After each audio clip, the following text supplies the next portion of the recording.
Thank you for listening to the Limitless Spirit Podcast. This is the conversation about faith, hope, and the impact we're designed to make as Christians on the world around us. Your host, Helen Todd, the Vice President of World Missions Alliance, has spent over 2 decades traveling to the world's hotspots to meet the spiritual and physical needs of those who are desperate. She interviews guests from different walks of life whose stories, books, and ideas examine today's most pressing issues and challenges of being a Christian today and inspire you to action. A focus on others reflects, I believe, the heart of Jesus. It seems like he always had time to visit with people, no matter their station in life, no matter what their current problem happened to be. Trying to emulate that is something I still struggle with, because there are days my head's down and I'm walking and I'm just focused on my next goal. I'm missing potential God moments, God-ordained moments when I do that. I'm Helen Todd. Thank you for listening to this episode of the Limitless Spirit Podcast. Joining me today is Barry Marks. He's an entrepreneur and a businessman from Texas. I wanted to share with you a remarkable story of how Barry was recently asked by his boss to distribute $100,000 in cash directly to 1,000 families affected by Hurricane Laura. Like many of us, Barry's life and schedule are filled to the brim between his work, family, church, and other commitments. This unusual challenge gave him an insight on how we pursue our greater purpose in life through good stewardship. Before we get into that, though, I wanted to remind you that this is the second episode in our series called Greater Purpose. As a follower of Jesus, Barry Marks knows that a big part of his greater purpose in life is to help others. What about you? Have you taken time lately to think about your own purpose? Whether you have or not, I pray you will take Barry's words and his story to heart. Barry, thank you for being on the Limitless Spirit Podcast. Well, thank you so much for having me, Helen. I'm looking forward to our conversation today. You have become an entrepreneur as a teenager when you worked as a dishwasher while learning the ropes of your family's data processing business.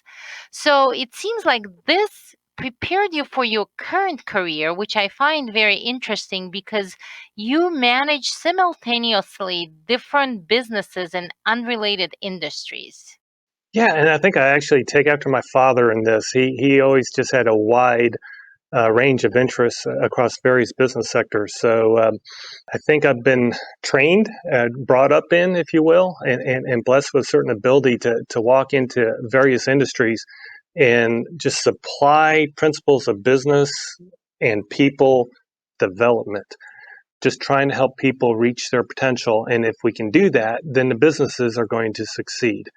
So that's kind of what I aim for, no matter whether I'm running a automobile dealership or a television station or hotels or a finance company. It's pretty much the same approach. We have to care about people first and then be prudent managers of the business.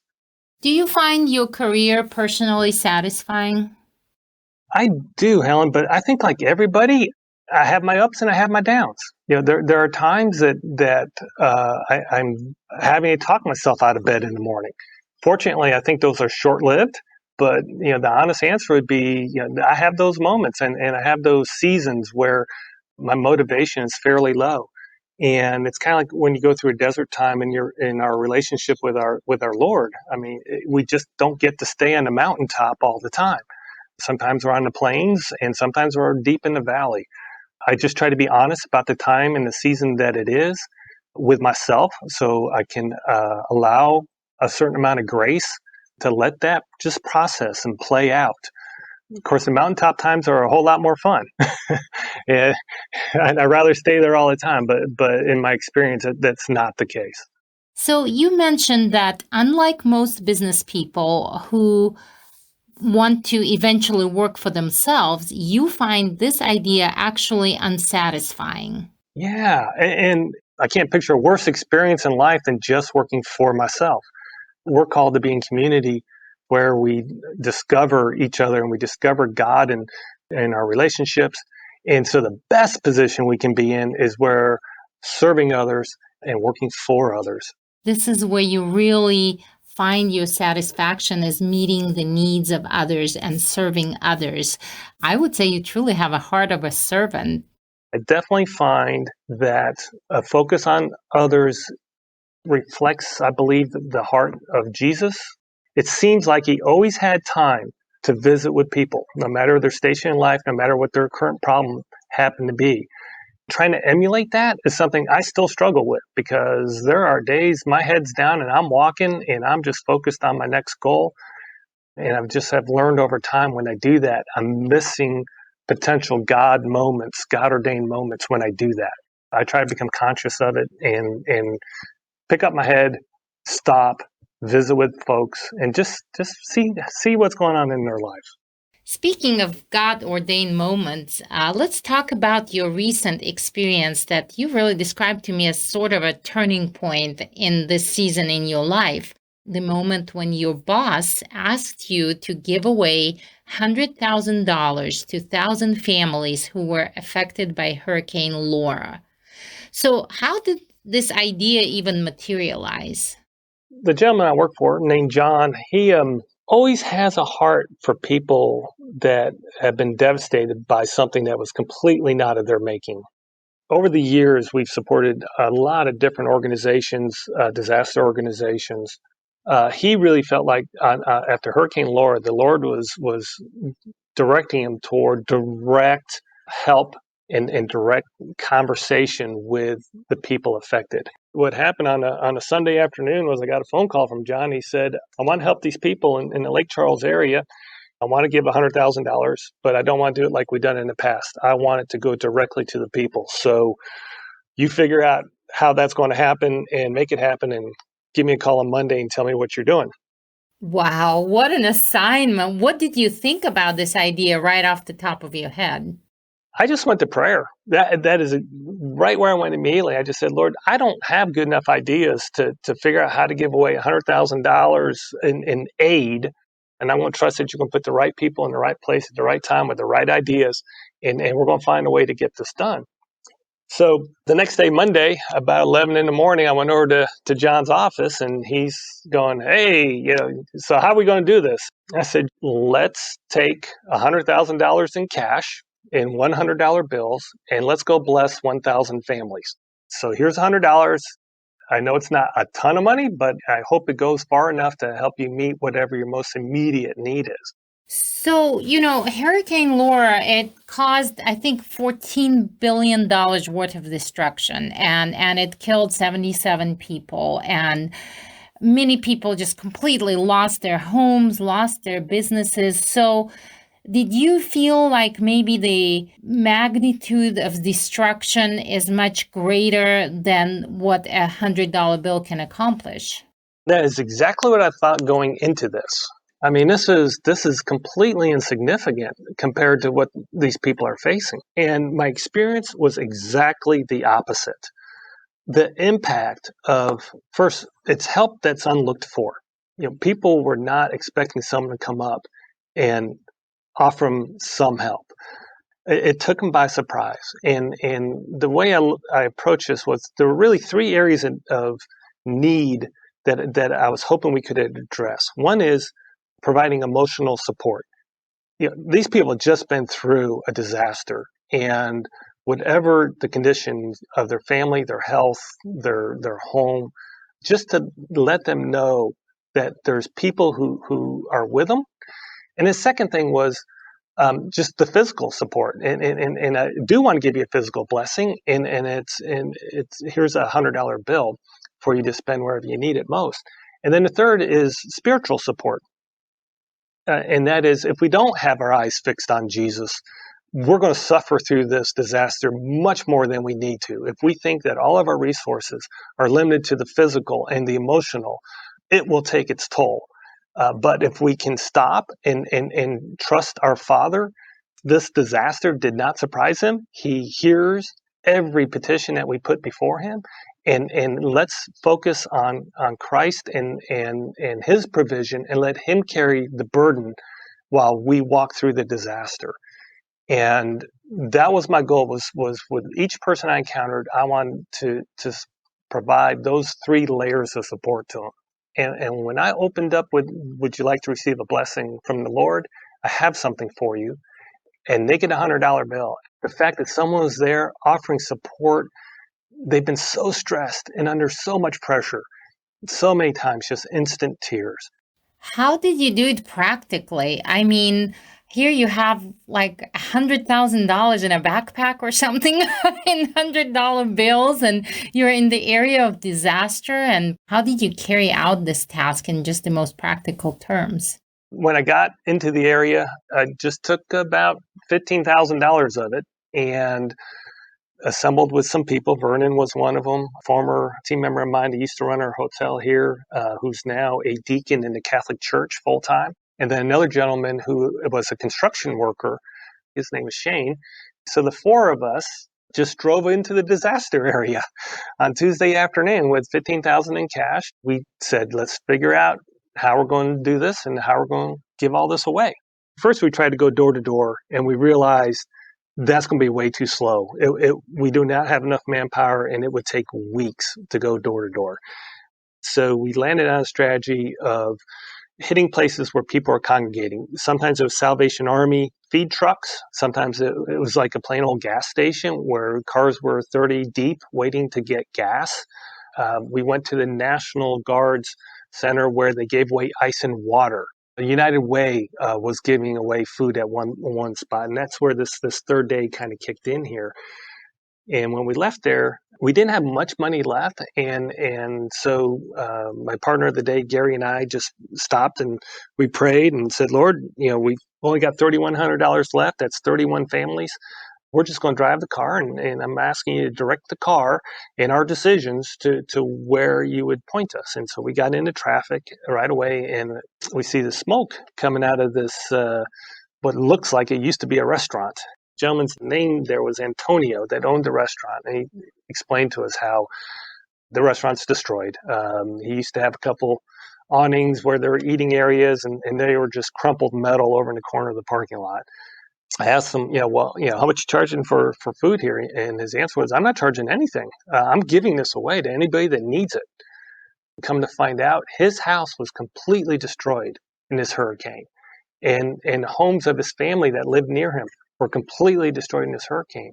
And here he and his wife were cooking food for people and giving it away instead of taking care of their own needs. And I was just humbled by his servant heart and his willingness to do that. And so it was a real honor and privilege to meet Antonio.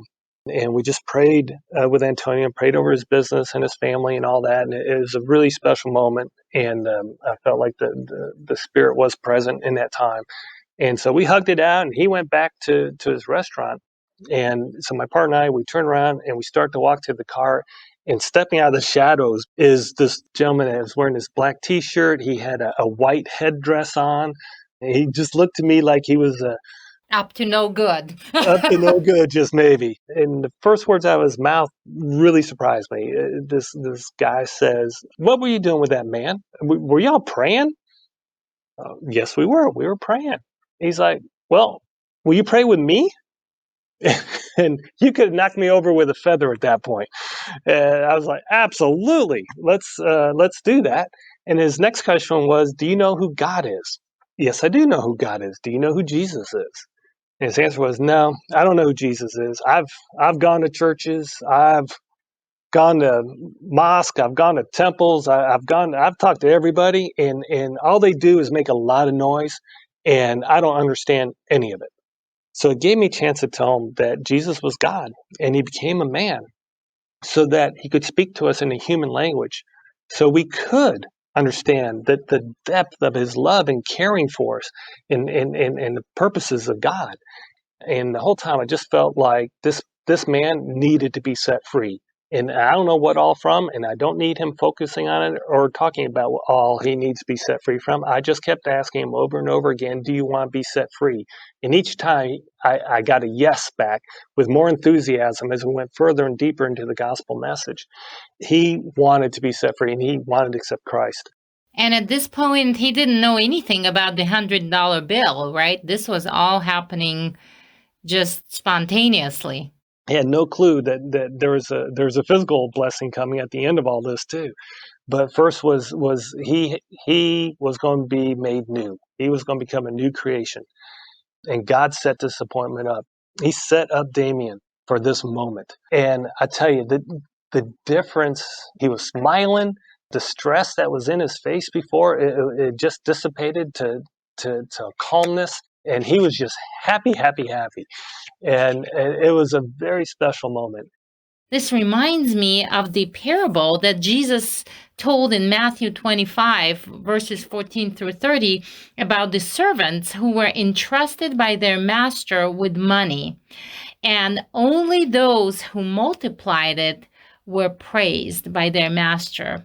And as I'm thinking about the story of your boss giving you his money, entrusting you with his money to give it away, what I think was happening as you were led by the Holy Spirit to the right place at the right time and you encountered all these people, you were multiplying this money because you were achieving something that was a lot greater than what a $100 bill can accomplish. You know, we talked about the $100 bill being a drop in the bucket for people who may have lost their home or their business.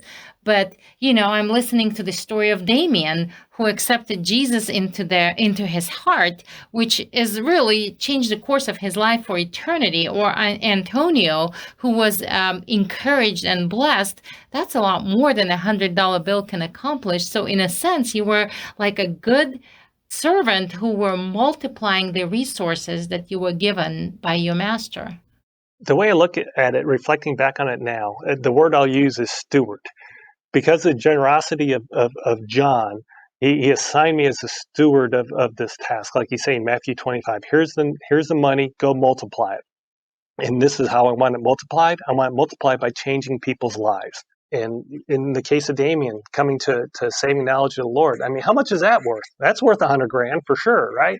But it wasn't just Damian; it was multiplied many times over. And so the multiplication is beyond our ability to anticipate, and it's beyond our ability to observe, because the changes are continuing. I mean, the people being reached, I'll never know who else was reached through this.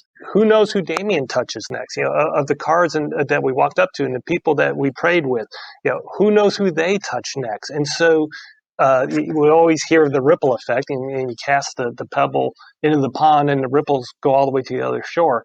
And I got to watch some tidal wave ripples, and I got to see some of that. But I believe the multiplication effect is going to create ripples that I will never see. Well, let's talk about the effect that it had on your life personally. This whole experience made you reevaluate your life's purpose and your personal stewardship of what God has entrusted you with. So how would you define your life's purpose in this season of your life? Here's my observation from this is I was a steward of someone else's money, and it was so easy to give away, Helen. It was simple, right? I gave it away without hesitation. I had a very clear goal in mind, and I made it happen, and it was joyful. The challenge I have in front of me now is, how come I'm not looking at everything else that the Lord has blessed me with, me personally with the same open hand, with the same steward's heart, that it's not my money, it's not my time. I just need to. It's the Lord's, and I need to be giving it away more generously, more quickly, more graciously than I ever have before in my life. That is a huge challenge. I feel like I am generous. I feel like, you know, I look for people's needs and I try to meet them where and when I can. But what this experience taught me was that I have barely taken a step on that road to true stewardship. And it's going to require a change of mind and a change of heart, and that I need to work through. There is no finish line. And I think it's just a continual maturing in Christ and trusting Him. And that's what I think he invites us to do, or is inviting me to do. Let me make it personal. He's inviting me to trust him with every aspect and surrender my ownership and truly try to do what I've listened to for decades, and that is be a steward. I did not give out a single $100 bill of my own while I was in Lake Charles. It never even occurred to me to do that. Were there more people whose needs needed to be met after I gave out that last $100 bill? Yeah, absolutely. I could have hung in that town for a week and not run out of people that needed help. It was a defining moment for me to recognize my self-centeredness and my selfishness and my ownership of things that I shouldn't own. Your story is very powerful because when God created Adam and Eve and placed them in the Garden of Eden, he gave them a pretty simple instruction: be fruitful and multiply. And, it didn't just pertain to them having children and populating the earth, but it's being fruitful with what God has given them, producing fruit and multiplying what he has given them. And I feel like this is a pretty good direction for us. If we're fruitful with our resources, if we multiply our resources, I think we're following God's plan. Well said. And I want to say this. I've been on a mission trip with WMA. God just opens all sorts of doors to confirm that, yes, I want you to join me in my work, and this is where I'm working. And just walking through the hard decision of ultimately deciding to go on a trip, and then the time frame between decision to go and the time to go to receive some confirming answers from time to time that, yes, you made the right decision, you're supposed to go on this trip, to actually going on a trip with WMA, where 100% of my focus at that point in time becomes the mission trip. To get away from things that are common to me, to my normal routine, to things that I'm used to paying attention to or getting phone calls all during the day about, and to have none of that, and to be able to be isolated just on the mission. All that I learned from my WMA experience went into this Lake Charles experience.